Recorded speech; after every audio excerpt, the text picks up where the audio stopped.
My true story from Alaba. My daughter-in-law moved her parents in and told me, "You can sleep in the shed." I did. For one night. Then I froze the mortgage account. "Be a damn burden somewhere else," she snapped, her voice cutting through the clink of forks and plates like a blade. My daughter-in-law stood across the table, arms folded, face flushed with irritation. "We don't have room for your broken bones and your damn memories here." I kept chewing. My son didn't even flinch at her outburst. He was sprawled on the couch, one leg draped over the other, eyes still glued to his phone. "Why didn't he just marry someone his own age?" he said, half laughing. "Now we got two old fools to take care of." The children were silent. I don't know if they even understood the cruelty in the room. They were too busy swiping through TikTok videos, slurping soda, the sound of my humiliation background noise to their scrolling. I sat at the dining table, my table once, before I put the deed in my son's name to help him qualify for the loan. I ate slowly, chicken thighs I'd seasoned and baked myself, dry now that the air had gone heavy. "You think we're made of money?" she added. "We pay the mortgage, the utilities, the internet. You just sit there all day. You don't cook, you don't clean, you just exist." I looked at her. My daughter-in-law, who I had once welcomed like a daughter, who I hugged on the day of her wedding, with tears in my eyes because I thought, finally, my son has someone who will love him fully. She glared back like I was an unpaid bill that kept showing up in the mailbox. "You've had your time," she said. "Now it's ours." My son set his phone down and leaned forward. "She's right, Ma. I mean, come on. You were the backbone once, we know that. But now, you're just extra. And if you want your own room, your own space, then maybe start contributing. Or, learn how to disappear like a decent person." I felt something inside me go still. It wasn't new. Not exactly. This tension had been building for months. Ever since they moved her parents in, I had been edged farther and farther into the shadows of this house. My house. The one I scrubbed tile by tile after my husband died. The one I painted 3 times to keep the walls from looking as tired as I felt. And now I was told to vanish. She pushed her plate forward with a sigh. "The shed's clean. You can take your things out there tonight. We put a cot in there. Be grateful." My fork hovered halfway to my mouth. I finished chewing. I swallowed. And then I said calmly, "I understand." The words hung in the air like frost. I looked around the table. My son, who used to run to me with scraped knees and math homework. His wife, who used to call me Mama M and ask for my banana bread recipe. The children, who barely looked up anymore. I chewed the last bite of my dinner slowly, deliberately. I stood up, took my plate to the sink, rinsed it under cold water. I walked to my room. No, not mine anymore. The guest room. The room they said was better suited for someone my age. I packed a small bag, just the essentials. Then I walked out to the shed. The cot sagged. The window was cracked. There was a bulb overhead that flickered, and a faint smell of mildew clung to the walls. I sat on the cot and looked at my hands. Wrinkled, dry, still steady. I did not cry. I pulled the old banker's box from beneath the cot. The one they forgot I'd stored there when they cleaned out my closet. Inside. Tax documents, mortgage statements, and the original loan agreement, signed by me, still holding partial ownership of the house. They never removed me. They just assumed I was too old, too tired, too weak to remember. But I remembered everything.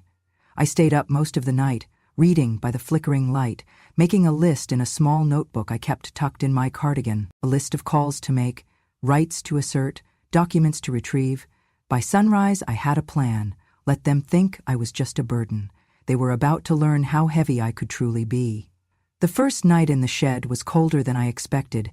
They had tossed an old blanket over the cot, the kind you find balled up in the back of a closet during spring cleaning.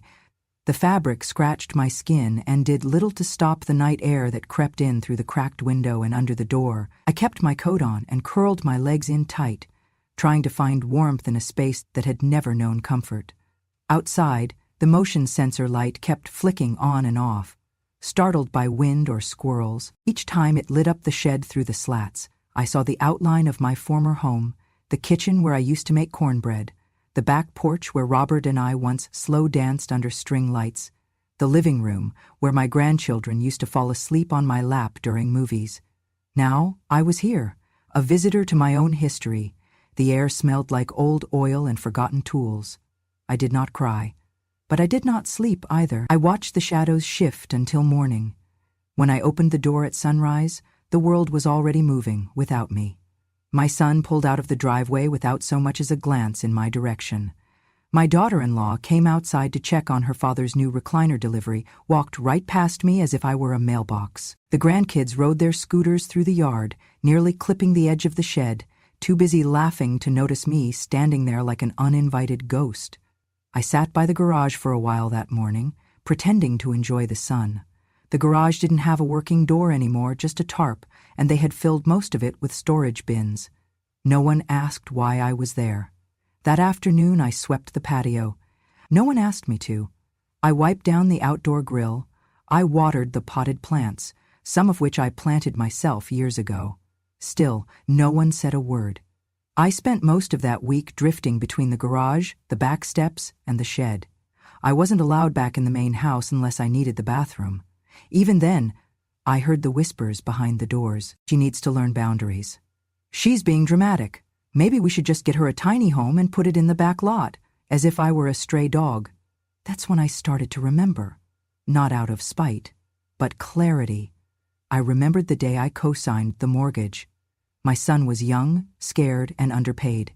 The bank said he needed a guarantor. I was still working part-time then.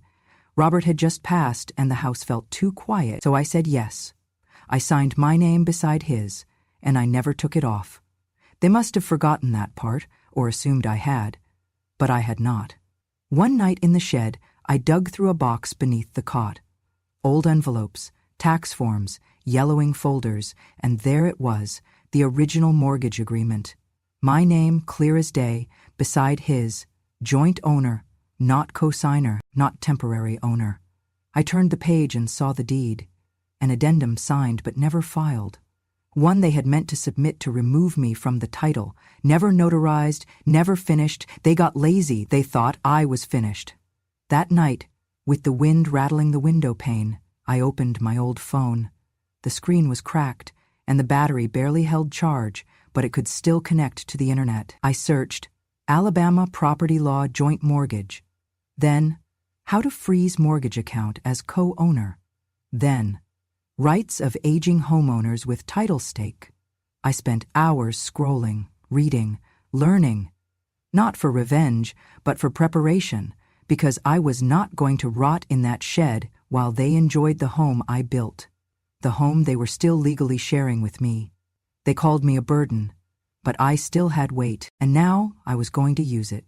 The next morning I called Sarah. She was the daughter of Robert's old attorney, and I had met her once years ago, back when Robert and I updated our wills after his second heart scare. Back then she was young, fresh out of law school, nervous in a way that made me like her. I remembered her name because she'd written me a thank you card after that meeting. I wasn't sure she'd remember me, but she did. "Mrs. Smith," she said after a pause. "Of course I remember. How can I help?" I told her I had a few questions, nothing urgent, just curiosity. Within the hour, I had emailed her scanned copies of the mortgage agreement, the unsigned deed revision, and a list of dates and conversations I had jotted down in the shed. I didn't mention the insult or the cold nights. I didn't need to. I just told her I wanted to know what my rights were, legally, not emotionally. She called back the next day. "You're not just a co-signer," she said gently. "You're a joint owner. And based on what you sent me, it appears they never removed you from title." I nodded, even though she couldn't see me. "You have every right," she continued, "to request a temporary injunction if you believe your rights are being violated." That word sat heavy in my chest. Rights. It had been a long time since someone reminded me I had any. After we hung up, I opened the small wooden box I kept tucked in the bottom of my suitcase. Inside were a few old photos, Robert's wristwatch, and a folded napkin from the diner where my son had asked me for help all those years ago. He was 29, broke, and terrified of losing the house before it was even his. His hands trembled as he sipped his coffee. "I don't have anyone else, Ma," he'd said. "You're the only one I trust." I remembered the pride in his eyes when I said yes. when I walked into that bank and signed my name next to his. I remembered how he hugged me afterward and whispered, "I'll never forget this." But he had. They both had. They looked at me now and saw a leftover.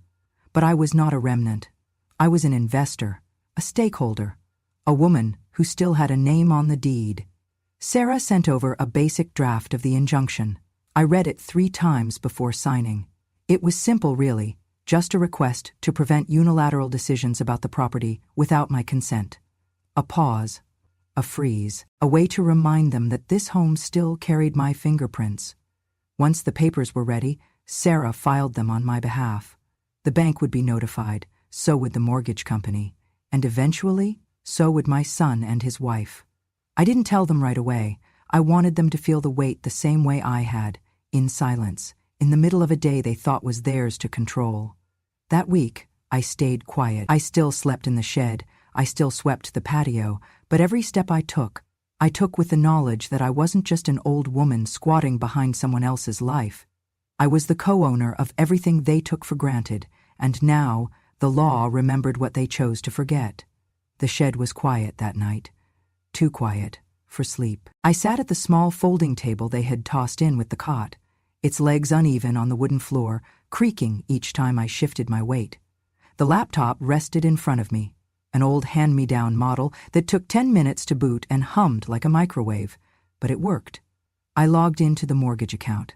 Still joint access, still my name on the welcome screen next to my son's. I clicked through each tab slowly, methodically. Account summary, payment history, property documents. I reread the instructions Sarah had sent, checked the timestamp on the injunction approval, then hovered my cursor over the account action drop-down. Request freeze due to ownership dispute, it said. My finger trembled, not from fear, but from the weight of what came next. I thought of Robert's voice in my ear. No one gets to erase you unless you hand them the pen. I clicked. The screen froze for a second, then blinked. A message popped up. Your request has been submitted. Processing time, 12:20, 24 hours. I leaned back and exhaled. The room was lit only by the pale glow of the screen. Shadows danced across the shed walls, making everything feel a little larger than it was. I shut the laptop and listened to the night. My body ached from the cot, from the cold, from the months of swallowing every insult they flung like breadcrumbs. But my name was still on the loan, and now the bank knew it too. I didn't sleep much, but I didn't need to. I sat by the window with my notebook, watching the night roll over the hills, waiting for the sun to rise, like I used to wait for bread to rise in the oven, quiet, patient, certain. By morning, the house was humming. I walked toward the back porch with my mug of black coffee, steam rising in the golden light. I saw my daughter-in-law pacing by the kitchen window, phone pressed to her ear, her voice sharp even through the glass. "What do you mean, frozen? We didn't authorize anything. This must be a mistake. My husband's the one who pays." My son appeared behind her, hair disheveled, voice tight. "Call the bank again. Tell them it's urgent. This is our mortgage. We make the payments." I took a sip of my coffee and sat on the patio bench. They burst out the back door 10 minutes later. She saw me first. "You," she hissed, pointing. "Did you do something? Because they're saying the account is locked. They won't let us transfer funds." I didn't answer. She stepped closer. "Why would you do this? Do you want us to lose the house? Are you trying to ruin us?" My son rubbed his forehead. "Ma, talk to me. Did you file something?" I set my mug down gently. "I froze the mortgage account," I said, "because I still exist." Silence fell like a dropped plate. "You don't get to make decisions like that," she shouted. "You live in a shed." I looked at her. "I also live on the deed." My son opened his mouth, but nothing came out. "You forgot," I continued, "that I built this house with your father. You forgot that I signed the same line you did. You forgot that just because I stopped speaking doesn't mean I stopped mattering." She looked at him, eyes wide, desperate. "You said she wasn't on the title anymore." "She was supposed to be," he muttered. I stood up, brushed off my skirt, and walked past them toward the garden. The sun was warm on my face. The shed was still behind me. The house was still full of noise. But for the first time in a long while, I wasn't the one being erased. I was the one drawing the line. They spent the next 48 hours scrambling. I watched from the garden bench as my son stormed back and forth through the yard, barking into his phone. I could hear every third word: escrow, unfreezing, mistake, emergency. My daughter-in-law hovered near the porch, tapping furiously at her iPad, lips tight, jaw clenched. She looked like someone watching their vacation home burn, only this time the flames weren't visible, just legal. On the third day, they called their own lawyer. He arrived in a silver car that cost more than my first house, wearing a suit too polished for a dirt driveway. They huddled inside for hours. I sat under the magnolia tree with a cup of tea, humming to myself and trimming deadheads from the petunias. When the screen door slammed and she marched toward me, I knew the storm had landed. "You had no right," she hissed. "Our attorney says this is a gross abuse of legal process." I looked up from my tea. She jabbed a finger in the air. "We're filing to reverse the injunction immediately, and if you don't lift it yourself, you'll be hearing from a judge. You think you're clever? You think this is funny?" I stirred my tea. She turned to my son, who had followed behind her, looking pale. "Say something to her." He swallowed hard. "Ma, you're making things worse than they have to be. The bank flagged the account. We can't get the refinance through. Our credit score is already down 30 points. I set the spoon down gently. "Would you like to see the documents?" I asked. They stared. I rose and walked back to the shed, returned with a plastic accordion file, faded pink. I laid it on the patio table, unfolded it slowly. First came the mortgage deed with both our names. Then the email thread with Sarah, outlining my legal position.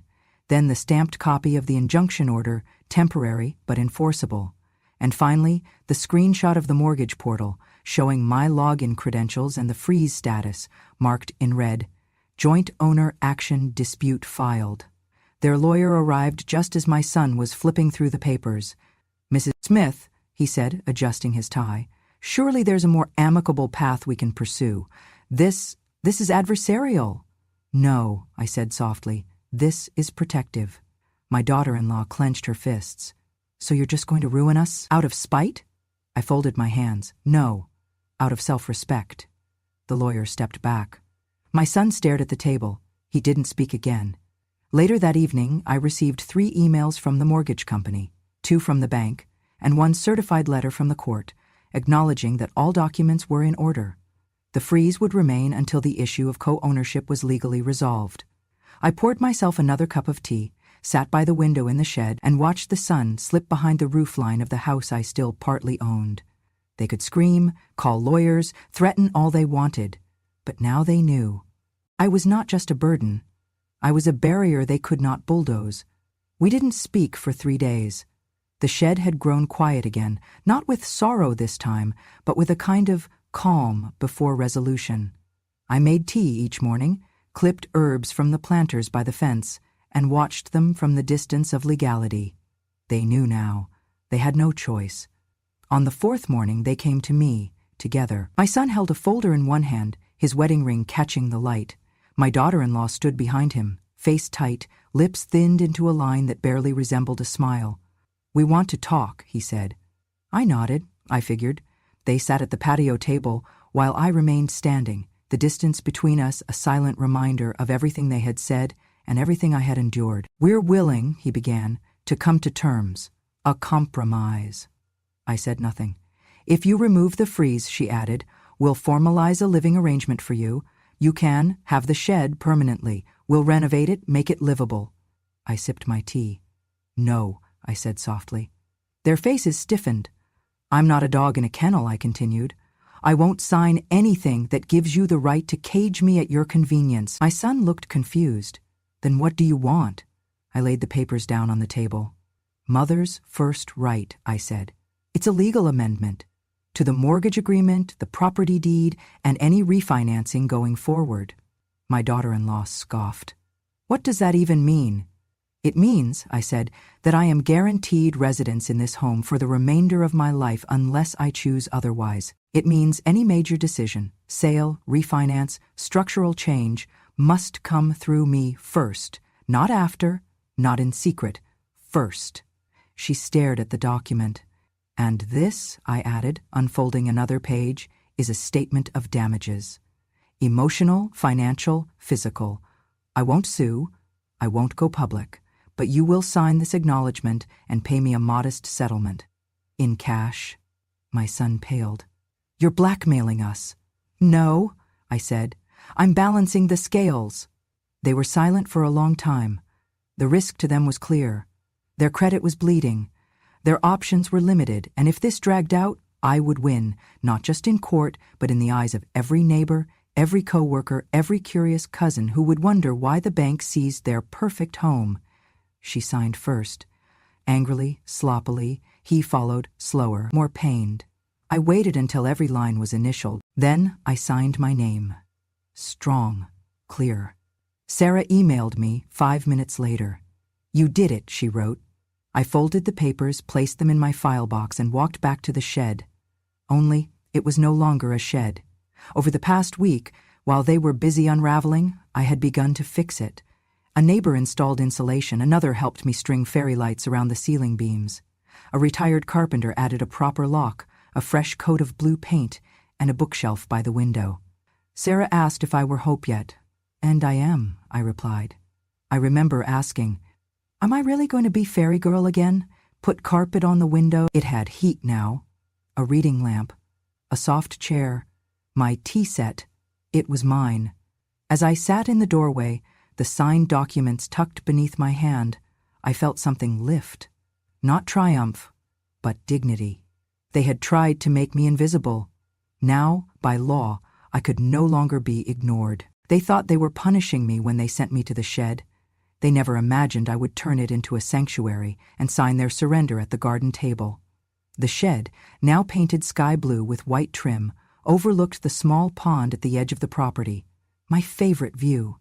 It caught the sunrise just right and made the steam from my morning tea look like a blessing. It no longer smelled like oil and mildew. It smelled like lavender and lemon balm. I had planted a row of herbs along the path and installed a rocking chair by the door. The fairy lights twinkled at night like my own little constellation, and the inside was lined with books, blankets, and peace. Every Saturday morning, I hosted what we called Shed Circle. Just 3 or 4 women at first, widows, retirees, one nurse on leave. We talked about our aches, our grandchildren, our memories. I told them about the mortgage, about the night I froze the account, about the day they called me a burden. By the 3rd month, there were 12 of us. One of the local papers caught wind of the story, an anonymous tip. Widow wins quiet war with her mortgage. It wasn't sensational, it was surgical. They never mentioned my son's name or my daughter-in-law's, but everyone in town could guess. People began to treat me differently. Neighbors who used to wave politely now lingered longer at the fence. A woman from church brought me fresh preserves just because. The mailman called me Miss Firstright with a smile. The shift wasn't loud, it was warm. Then came the first dinner invitation. Not from a friend, from the house. My grandson, bless him, walked down to the shed one afternoon with a folded note in his pocket. "Grandma," he said, "they're having a family dinner. Mom says you should come." I took the note and thanked him. It was handwritten, probably my son's doing, just a simple invite. "You're welcome to join us at 6. I wore a green cardigan and brought my own rolls. I walked into the house at 5:58. No one rushed to greet me, but no one stopped me either. The table was set for 6. I took my seat without asking. No one dared to place me at the fold-out table with the kids. The meal was awkward.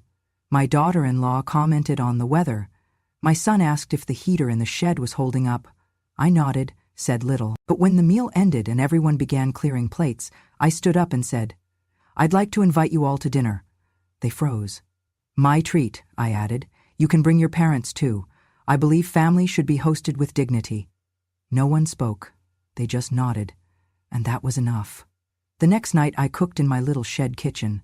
Rosemary chicken, roasted carrots, sweet potato casserole. I served it under the string lights, with cloth napkins and real china. They sat quietly, awkward at first, but slowly something softened. The wind that night was gentle, the food was warm. And the burden? It was finally theirs to carry, for once. And I just rocked in my chair, a quiet smile on my lips, while the world caught up to what I had always known. Respect doesn't shout, it waits. The day I signed my new will, it was raining, the soft kind that taps gently on the roof like an old friend checking in. I stood at the threshold of the shed, watching the garden soak in the water. The marigolds dropped slightly, but I knew they'd be standing proud again by morning. In my hand was the folder from my attorney, still warm from the printer. Inside was the culmination of months of quiet decisions. The will named no heirs in the traditional sense. My son and daughter-in-law were not mentioned. Not out of anger, but clarity. What they had taken from me was never meant to be restored. What I reclaimed, I intended to give forward. The settlement they'd been forced to pay, combined with the remainder of my mortgage claim and some savings I'd never touched, now formed the core of something new, the Eloise Smith Foundation. Not flashy, not enormous, but powerful in its intent. To turn forgotten corners, sheds, porches, unused guest rooms, into sanctuaries for elders like me, people discarded by their families, people erased by bureaucracy, people who still had lives to live, lessons to teach, and dignity to preserve. And this very shed, this once damp, oil-smelling outbuilding, would be the pilot site. I'd already begun remodeling. What started with insulation and fairy lights had become a true transformation. Local volunteers pitched in. Some of the same neighbors who had once walked past my exile in silence now came with tool belts and tile samples. We turned the shed into something worthy. The inside glowed with honey-colored wood. Books lined the walls, a kettle sat on a dedicated shelf. A small desk faced the pond, and there were two comfortable chairs that faced one another, ready for conversation. The window was now double-paned. A mural covered one outer wall, a tree whose roots turned into hands. We named it the Root Room, a place where no one's age determined their worth, a space for stories, healing, and beginning again. After I filed the foundation papers, I returned home and poured myself a cup of mint tea. I stood in front of the old mirror, the one that used to hang in the hallway of the big house, before she said it clashed with her modern aesthetic. I rescued it the day they packed my things in boxes and left them outside the door. It had a small crack in the corner, but it still held the truth. I looked at my reflection, face lined, hair soft gray, eyes steady, and I said as softly as breath, "They thought I could sleep in a shed." I turned that shed into my throne. I didn't smile. I didn't need to. The words weren't boastful. They were a reminder. To myself, to any woman who's ever been pushed aside, to anyone listening now, you are allowed to take the thing they gave you to break your spirit and turn it into the thing that sets you free. You are allowed to rise from insult without a single scream. That fall, a young woman named Cassie moved into the neighborhood. She was caring for her mother, a stroke survivor, and was overwhelmed with the weight of everything. Job, bills, caregiving. Someone from the garden circle sent her my way. Cassie and I met for tea. She cried in the root room. I listened. Then I gave her the foundation's first grant check. "Fix your plumbing," I told her. "Then come back and plant tomatoes with me in the spring." She did. The tomatoes grew thick and sweet. People started visiting the shed not just to sit, but to write, to read, to breathe. I hosted quiet hours, wrote newsletters, answered emails from strangers across the country. Some asked how I found the strength, and I told them the truth. It wasn't strength. It was memory. I remembered who I was before they tried to convince me otherwise. I remembered the kitchen I'd built, the nights I held babies on my chest, the check I wrote to save the house from foreclosure 15 years ago, and I remembered signing that mortgage document with hope in my heart. Hope that came back to save me when they thought I'd forgotten everything. There is power in paperwork, yes, but there is more power in remembering your own name when they stop using it. The last entry in my journal for that year reads, "I am not a cautionary tale. I am a blueprint, and blueprints are how you rebuild." As the foundation grew, the press called again. This time I said yes. They filmed a short piece, simple, nothing fancy. I wore my green cardigan and sat on the porch of the shed. They asked me what I'd say to someone who'd just been handed the keys to a back shed and told to go live there. I looked into the camera, and I said, "Take the key, open the door, then change the locks, make it yours, and when you're ready, invite others in." That clip spread faster than I imagined. Soon after, a woman from Mississippi reached out, then one from Vermont, a man in Arizona who'd been told by his daughter to just be grateful for the couch. They wrote letters, sent photos, and the Root Room became more than just a room. It became a movement, not loud, but undeniable.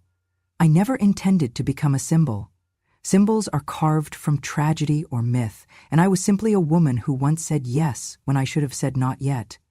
I had a house, a son, a few forgotten dreams, and a shed they thought could hold me. But when you plant your dignity in the dark, when you water it with silence and name it truth, it grows. It was supposed to end with the shed, but it didn't. A month after the local news piece aired, I received a letter from a city councilwoman. She had watched the segment twice and wanted to meet. "I believe what you've created has the potential to change things," she wrote. "Would you be open to a conversation?" I made sweet tea and lemon bread. She came alone, without staff or camera crews, and sat across from me on the porch of what we now called the Root Room. She didn't talk politics. She didn't make promises. She just asked questions. What would it take to replicate this? Could we scale it? How many elders are silently sleeping in sheds that look just like this one? I didn't have numbers, but I had names. I told her about Frances, who slept in a camper behind her daughter's house in Mississippi and washed her clothes with a garden hose.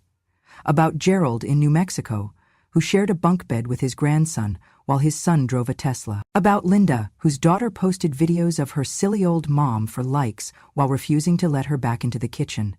I told her that what I'd done wasn't unique, it was just documented. Most women like me fade in corners. We don't make noise. We don't threaten lawsuits. We fold napkins, swallow insults, and shrink until the space they give us is enough. Unless we remember that we built the table. She asked what I wanted next. I looked at her and said, "More chairs." By spring, we had them. The Root Room became the blueprint for a small but growing network of satellite sheds, each one different, each one sacred. Some were in backyards. Some were tiny homes. Some were remodeled porches with bookcases and electric kettles. But each one bore the name of someone who once refused to disappear. Each one started with a woman who remembered her worth. One of them wrote me a letter. They gave me a closet and called it compassion. Now I have a room with a lock, a lamp, and a nameplate. I'm 68. I finally feel like I've come home.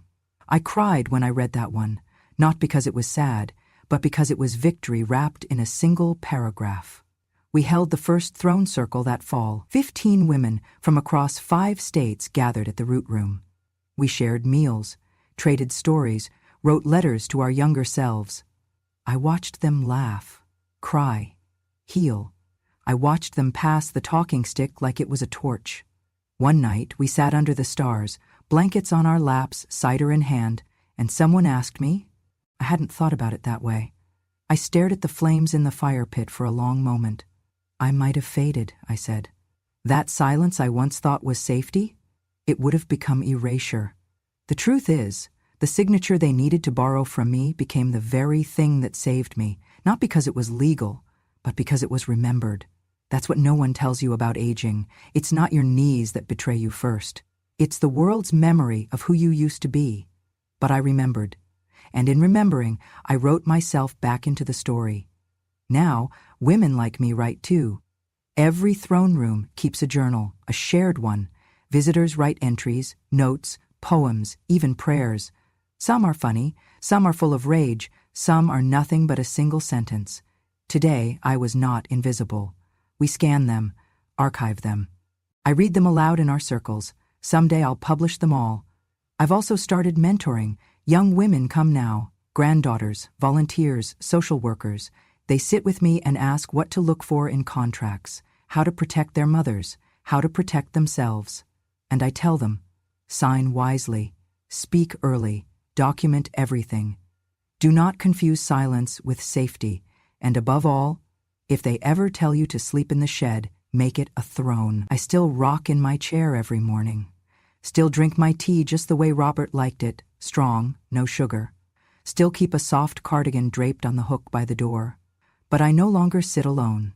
Every day, someone comes. With a story, a question, a truth they've waited too long to speak. I listen, because I know what it means to be heard after the world has spent years talking over you. So if you're hearing this, if your hands are tired, your name has been spoken too rarely, and your value has been measured by how much you clean instead of how much you remember, take heart, take breath, take space. You are allowed to stay, to sign, to speak. And if they ever give you a shed, build roots. If they mock your past, plant seeds. If they call you a burden, let them feel your weight. And when you rise, and you will, bring others with you. Because dignity grows best when shared. Because you're not just a woman with a story. You're the blueprint. You're the throne. And the world, it's finally watching. Now make them listen. And so if you've made it this far, if something in this story reminded you of a mother, a grandmother, or a version of yourself you thought had disappeared, then I hope you know this. It is never too late to reclaim what they buried. It is never too late to stand, even if you're trembling. And it is never too late to turn a shed into something sacred. If you want to hear more stories like mine, real, quiet, powerful, then subscribe to Grandma True Stories. Because the world may forget what you've done, but when a grandma speaks, she rebuilds the silence into something you'll never forget.